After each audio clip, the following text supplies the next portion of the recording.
Assalamualaikum warahmatullahi wabarakatuh. Perkenalkan, nama saya Nabila Rasipa, absen 24.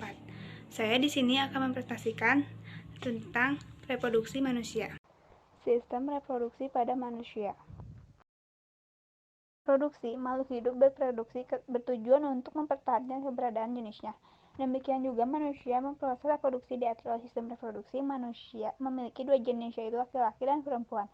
Keduanya memiliki sistem reproduksi yang berkelainan dan saling membutuhkan.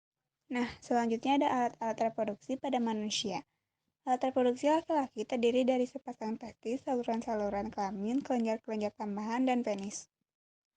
Testis adalah organ reproduksi pria dengan bentuk oval. Organ ini berada pada bagian dalam kantong kulit bernama skrotum, yang menggantung pada sisi depan area panggul dekat paha atas.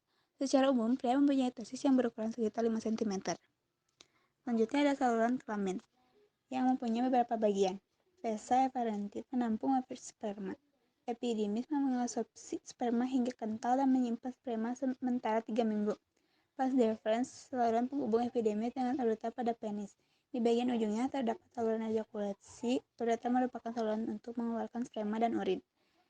Yang ketiga ada kelenjar tambahan. Dan kelenjar tambahan itu ada vesika spinalis, merupakan kantong semen mani yang dindingnya menghasilkan cairan lendir yang mengandung fruktosa, asam askorbat, dan asam amino sebagai makanan dan pelindung sperma sebelum membuahi ovum. Semen mani adalah cairan yang terdiri dari sperma dan cairan yang dihasilkan oleh beberapa kelenjar. Yang keempat ada kelenjar tambahan, terdiri dari kelenjar prostat, penghasil cairan basah berwarna putih susu. Cairan ini berfungsi untuk menetralkan sifat asam pada saluran vas efferentia dan cairan pada vagina sehingga sperma dapat bergerak dengan aktif. Kelenjar Golgi adalah penghasil cairan valicin. Penis merupakan alat kelamin luar yang berfungsi untuk memasukkan sperma ke dalam tubuh manusia. Sistem reproduksi laki-laki berhubungan erat dengan sistem ekskresi urinaria. Testis menghasilkan jutaan sperma setiap hari mulai dari masa pubertas sampai meninggal dunia. Jika tidak dikeluarkan, sel-sel sperma akan mati dan diserap kembali oleh tubuh. Alat-alat reproduksi manusia pada perempuan, yang terdiri dari sepasang ovarium, oviduk atau tuba falopil, uterus, vagina, organ kelamin bagian luar. Ovarium atau indung telur merupakan kelenjar kelamin yang memproduksi ovum atau sel telur dan menyekreasi hormon estrogen dan progesteron. Oviduk atau tuba falopi, saluran telur, berfungsi menyalurkan sel telur ke uterus atau rahim dengan gerakan peristelastik dan dibantu oleh gerakan silia pada dindingnya. Uterus atau rahim, tempat berkembangnya embrio. Selama kehamilan, volume uterus mampu mengembang hingga 500 kali. Vagina adalah tempat penis pada saat kopulasi dan sebagian jalan keluar bayi pada proses kelahiran. Organ kelamin luar mempunyai beberapa bagian. Yang kesatu ada klitoris atau klientit, yang strukturnya sama dengan penis. Yang kedua ada vulva, terdiri atas labium mayor, bibir besar, dan labium minor, bibir kecil. Yang ketiga ada lubang saluran kencing. Yang keempat ada lubang vagina, bagian terluar vagina. Yang kelima, fundus, bagian lipat paha. Selanjutnya ada pembentukan sel kelamin. Pembentukan sperma atau spermatogenesis terjadi di dalam testis. Spermatogonium bersifat diploid dan selalu membelah diri secara mitosis sehingga berjumlah banyak.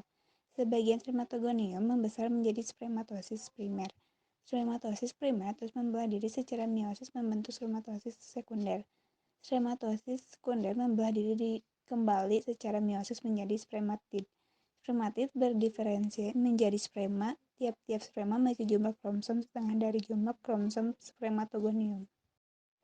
Pembentukan ovum atau oogenesis terjadi di dalam ovarium. Ooganium bersifat diploid. Ooganium membelah diri secara mitosis sehingga berjumlah banyak. Oogonium berkembang menjadi oosit primer. Oosit primer membelah diri secara meiosis menjadi oosit sekunder dan bahan kutub pertama. Oosit sekunder mengandung kuning telur yang sitoplasma. Badan kutub pertama merupakan inti sel yang kemudian membelah diri menjadi dua. Oosit sekunder membelah diri secara meiosis menjadi otid dan badan kutub kedua. Otid berkembang menjadi ovum yang haploid. Setiap oosit primer menghasilkan satu ovum. Ovulasi. Ovulasi adalah proses keluarnya ovum dari ovarium. Ovum akan bergerak ke rahim bersamaan dengan proses ini. Di dinding rahim menjadi tebal seperti spons, penuh dengan pembuluh darah yang siap menerima zigot. Fertilisasi atau proses pembuahan.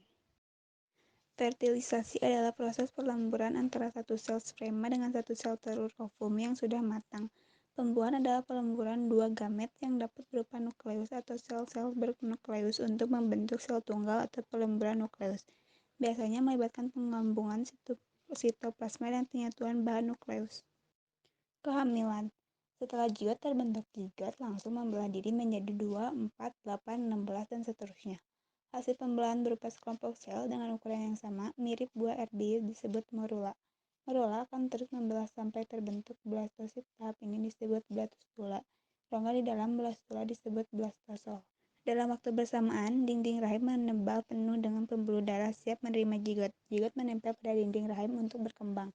Zigot berubah menjadi embrio. Terbentuk plasenta dan tali pusat sebagai penghubung antara embrio dengan ibunya. Embrio dikelilingi cairan amino untuk melindungi dari bahaya benturan. Usia 4 minggu, embrio mulai membentuk mata, tangan, dan kaki. Usia 6 minggu, embrio berukuran 1,5 cm. Otak, mata, telinga, dan jantung sudah berkembang, tangan dan kaki beserta jari-jarinya mulai terbentuk. Usia 8 minggu, embrio sudah memiliki organ lengkap. Embrio berubah menjadi janin fetus. Setelah usia kehamilan mencapai kira-kira 9 bulan atau 10 hari, bayi siap dilahirkan.